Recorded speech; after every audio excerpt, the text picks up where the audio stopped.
pertama yang kita bahas adalah kebutuhan energi, dan yang kedua jenis nutrisi. Buku yang kita gunakan kali ini adalah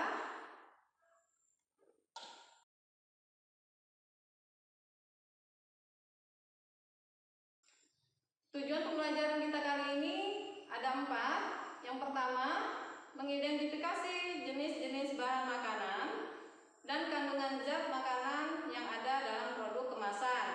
Yang kedua, menjelaskan fungsi dari bahan makanan tersebut. Yang ketiga, menganalisis kebutuhan energi sehari-hari. Dan yang keempat, menyelidiki kandungan nutrisi pada makanan. Baik, kita akan membahas tentang makanan. Di sini ada pertanyaan, apa yang terjadi dengan makanan yang kita makan? Mari kita belajar. Persiapkan dirimu ya. Sebagai makhluk hidup, manusia membutuhkan makanan. Adapun fungsi makanan di sini ada 4. Yang pertama, untuk pertumbuhan dan pembangunan tubuh. Yang kedua, memelihara dan menggantikan sel-sel rusak atau yang telah tua. Yang ketiga, pengaturan proses-proses tubuh, misalnya menjaga keseimbangan cairan tubuh. Dan yang keempat, pertahanan tubuh terhadap berbagai macam penyakit. Adapun syarat-syarat makanan yang baik, anak-anak bisa diperhatikan di sini ya. Ada 4. Yang pertama, bergizi. Yang kedua, higienis. Yang ketiga, mudah dicerna. Dan yang keempat, cukup mengandung kalori. Apa saja zat makanan yang tergolong zat makanan makronutrien dan mikronutrien? Penggolongan zat-zat makanan. Anak-anak bisa lihat bahwa makanan yang termasuk makronutrien itu terdiri atas karbohidrat, lemak, dan protein. Sedangkan makanan yang tergolong mikronutrien ada vitamin dan mineral. Yang pertama kita akan bahas karbohidrat. Karbohidrat terdapat pada bahan-bahan makanan seperti pada padi, jagung, gandum, ubi-ubian, kentang, dan sagu. Karbohidrat terdiri dari unsur C, H, dan O. Dikelompokkan menjadi monosakarida, disakarida, dan polisakarida. Adapun karbohidrat berperan sebagai yang pertama, proses metabolisme, menjaga keseimbangan asam dan basa, dan pembentukan sel, jaringan, serta organ. Untuk lemak, di sini kita bagi 2. Ada lemak hewani dan ada lemak nabati. Untuk lemak hewani, contohnya seperti daging, susu, dan telur. Lemak nabati kita contohkan pada kacang-kacangan, yaitu kacang tanah. Untuk kelapa termasuk minyak kelapa. Fungsi lemak antara lain menghasilkan energi pelarut seperti pada vitamin A, D, E, dan K. Pelindung organ tubuh dari benturan dan suhu dingin. Protein. Protein dibedakan menjadi 2 macam, yaitu protein nabati yang terdapat pada kedelai, buncis, dan kacang-kacangan seperti pada tahu dan tempe. Protein hewani terdapat pada ikan, susu, daging, telur, dan keju. Untuk fungsi protein di sini ada 3 ya. Yang pertama, sebagai sumber energi bahan pembentuk substansi penting yaitu hormon, enzim, antibodi, dan kromosom.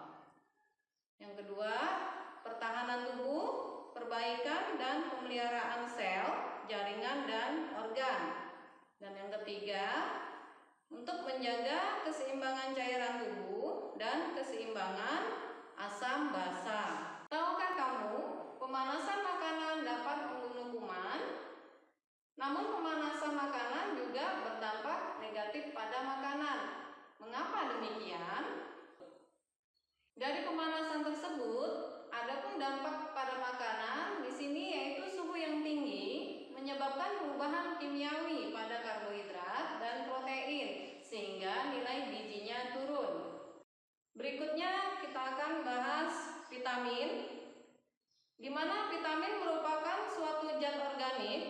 yang diperlukan dalam jumlah kecil oleh tubuh untuk pertumbuhan dan kesehatan secara optimal. Berdasarkan sifat kelarutannya, vitamin dibedakan menjadi dua, yaitu yang pertama, vitamin yang larut dalam lemak, meliputi vitamin A, D, E, dan K. Sedangkan vitamin yang larut dalam air meliputi vitamin B dan C.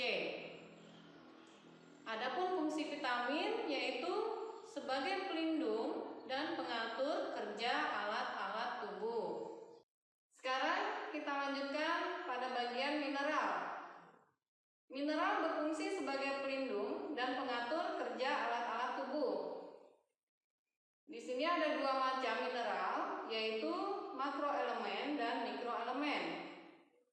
Makroelemen adalah mineral yang diperlukan tubuh dalam jumlah yang banyak, meliputi natrium, kalium, kalsium, fosfor, magnesium, klorin, dan belerang.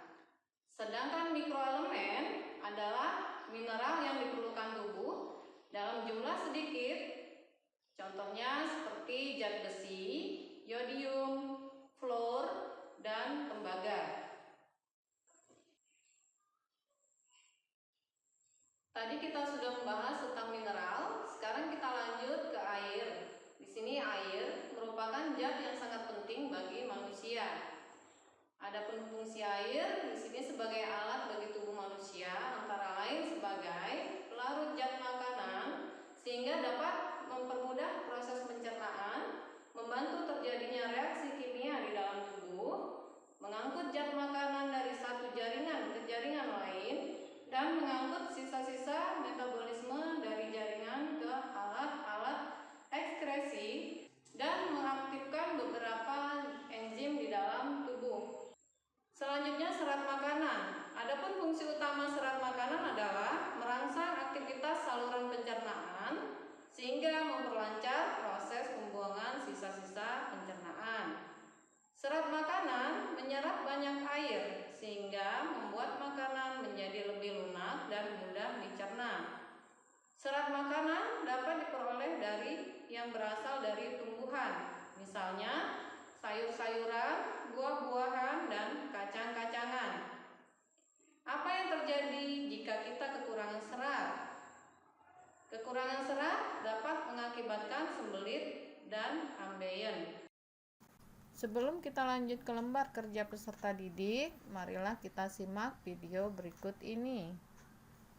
Manusia membutuhkan makanan karena makanan mengandung materi organik yang disebut nutrisi.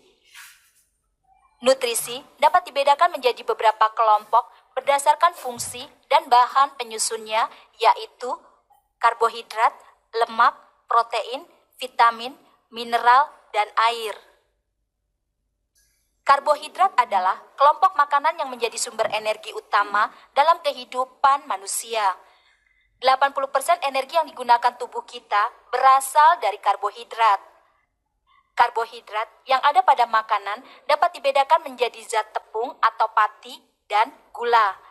Zat tepung atau pati dapat ditemukan pada nasi atau beras, roti atau gandum, ketela pohon, sagu, ketela rambat, kentang, jagung, dan ubi. Gula dapat ditemukan pada makanan sayuran dan buah-buahan. Lemak juga termasuk dalam kelompok makanan penghasil energi. Karena tubuh cenderung menggunakan karbohidrat sebagai sumber energinya, sebagian besar lemak akan disimpan dalam tubuh sebagai cadangan energi. Komponen lemak adalah asam lemak dan gliserol.